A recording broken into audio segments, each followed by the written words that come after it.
എത്ര ദിവസമായി ഇവിടെ കയറി ഇറങ്ങുന്നു.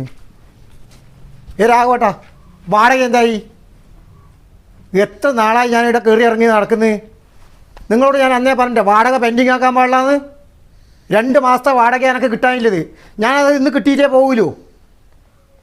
നിങ്ങൾ എന്ത് രാഘവട്ട ഒന്നും മിണ്ടാത്തത്? വാടക കിട്ടിയാണ്ട് ഞാനിന്ന് പോകൂല.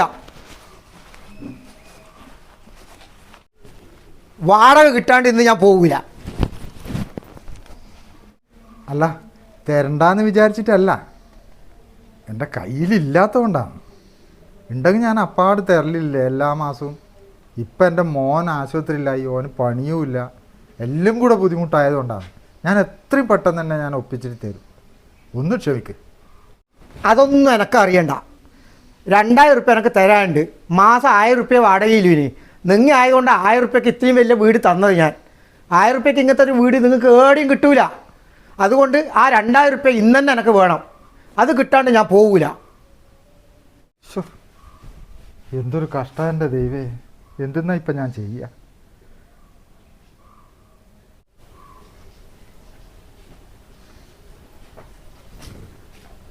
രാവട്ട നമസ്കാരേ. രാവട്ട ക്ഷേമപെൻഷൻ കൊണ്ടുവന്നതാണ്.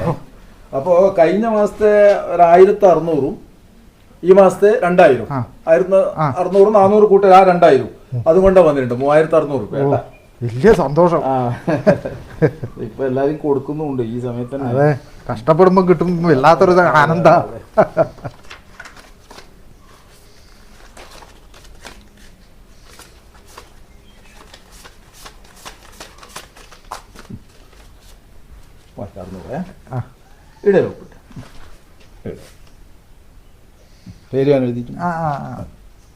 എല്ലാവർക്കും കൊടുക്കുന്നുണ്ടാവാൻ? എല്ലാവർക്കും ഉണ്ട്.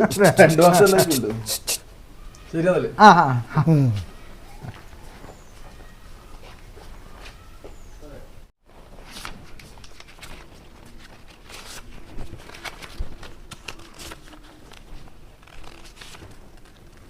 ഓക്കെ അല്ലേ? ശരിയല്ലേ? എൻ്റെ ദൈവേ, സർക്കാരാണ് നമ്മളെ ദൈവം.